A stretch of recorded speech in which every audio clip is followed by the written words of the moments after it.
Over the past 62 years, the Nigerian economy has witnessed major changes from an agriculture-based to a largely services and oil and gas-driven economy. The services sector has grown significantly since independence and now contributes over 57% of Nigeria's GDP. While the economy had experienced some positive growth trend over the past 6 decades, especially in the oil boom era, how has it fared compared to countries such as Singapore, China and others considered as Nigeria's peers in the 60s? China, for example, was very clear. China had a GDP size of $59 billion.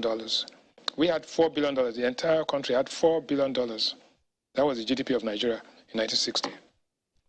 Malaysia had $1.92 billion. Singapore had less than $1 billion. Go forward 62 years. Singapore, the income per head in Nigeria has gone from $93 to $2,225. China has gone from the Chinese income per capita was $90, $90 for one person a year. It's now $10,000.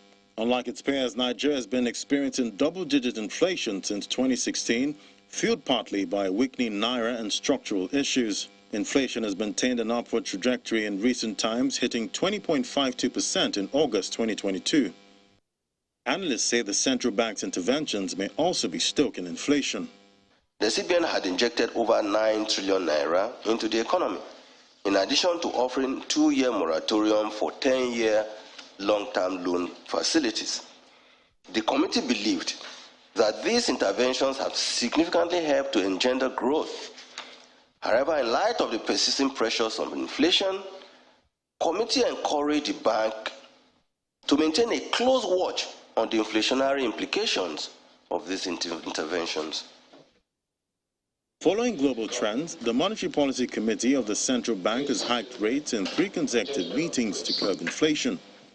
The meeting in September hiked MPR by 150 basis points and CRR to a minimum of 32.5%. While this hawkish stance has been widely criticized, the president believes it's in line with the present economic needs. We are confronting current economic challenges such as debt burden, growing inflation, living standards, and increasing unemployment accentuated by our growing youthful population. These problems are globally induced, and we would continue to ensure that their negative effects are addressed in our policies. Inflation is not the only macro headwind. The country's debt is also surging, currently exceeding 42 trillion naira and servicing more than revenue. Exchange rate volatility is worsened with an increasing import bill. Some economists are not surprised that economic growth is stunted. Central Bank of Nigeria shared this year that we spent $40 billion to import both education and health. About $28 billion is what we spent on importing education. Meanwhile, average of $1 billion per annum is what we have spent to bring in health, that is to import health. These are things that in 1960, there was hope. We saw University Teaching Hospital in Ibadan, and we saw some things that leaders of those days were trying to put in place so that we will not continue to deplete our foreign exchange. All hope is not lost, according to economist Bismarck Ruwane, but critical steps need to be taken.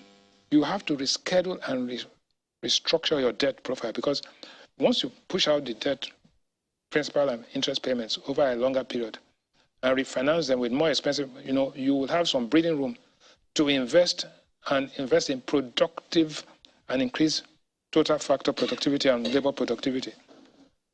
The Buhari-led administration comes to an end in a few months, and it remains to be seen how the next president will tackle the economic challenges. Ladi Williams reporting for Channels Television News. Mr. Marcel Okeke, an economist, joins me now for more on the news at 10. Welcome. Thank you. What's the state, what state is the nation's economy now? If you were to describe it in one word, what would you call it? It's also good. The state of the economy is also good. That's more than a word. But then let's talk about what you said at One Fora. You said that only a knowledgeable leader can solve the economic problem and pull the nation back. You said elect leaders who are knowledgeable about economic issues. What kind of knowledge is amiss, has been amiss?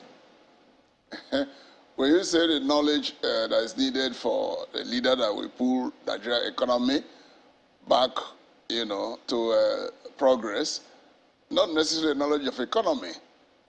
It has to be somebody who understands the politics of this country, that will demonstrate what is called the political will to implement, some of the policies of his government.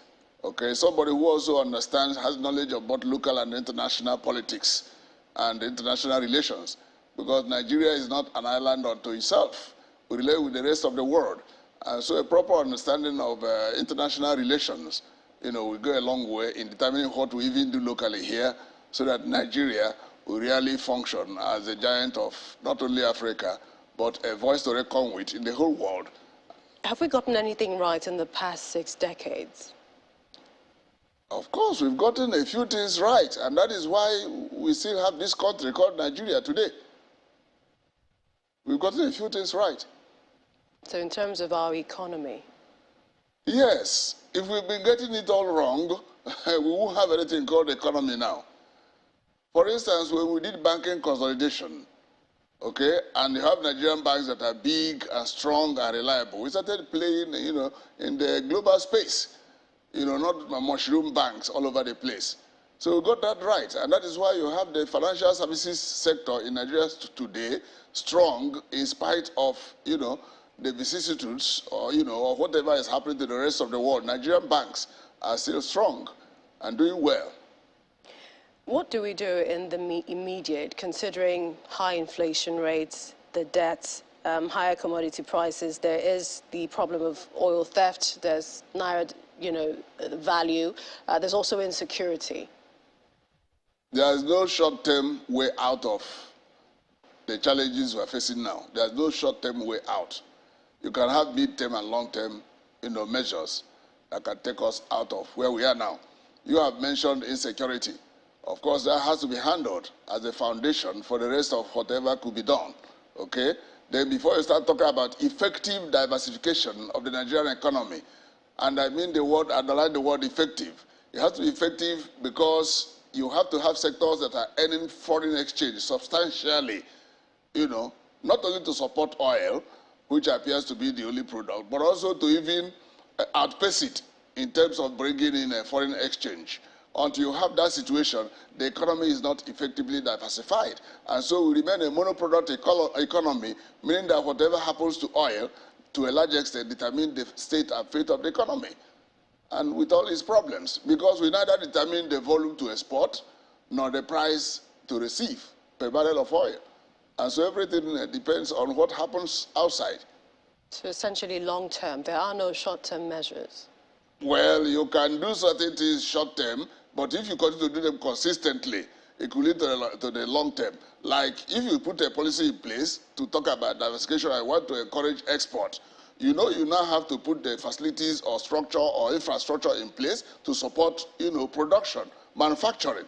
You understand? So this takes time to put in place. And when people are manufacturing, don't go to change policies midway that will now undermine whatever they are doing. You understand? That's why we say it's long term. So when people are enjoying the state of the infrastructure and producing maybe at a relatively low cost, you understand? Because they have to play in the global economy to compete with other producers of such product. You understand? So the situation has to be sustained for them to mature in doing what they are doing and compete with the rest of the world. And our product will be competitive out there.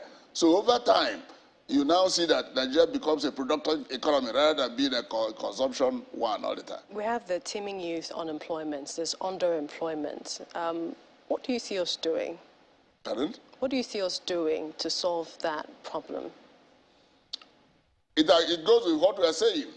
It's when you have this long-term plan in place that encourage people to manufacture and produce. Manufacturing and production, we mean many hands we brought to, work. And when many people are being taken out of, unemployment, you understand? That means the economy is becoming buoyant. So do you see us, applying this? Do we have policies that integrate all of this? Of course, that is why the government or the Nigeria should have what is called economic development plan, of which you have to make it either 5 years or 10 years. Do you understand? And not where we are now, and we are hearing that the president has set up an economic management team that he wants to become the chairman and all that, and the government to be living in a matter of few months. So economies are not run that way.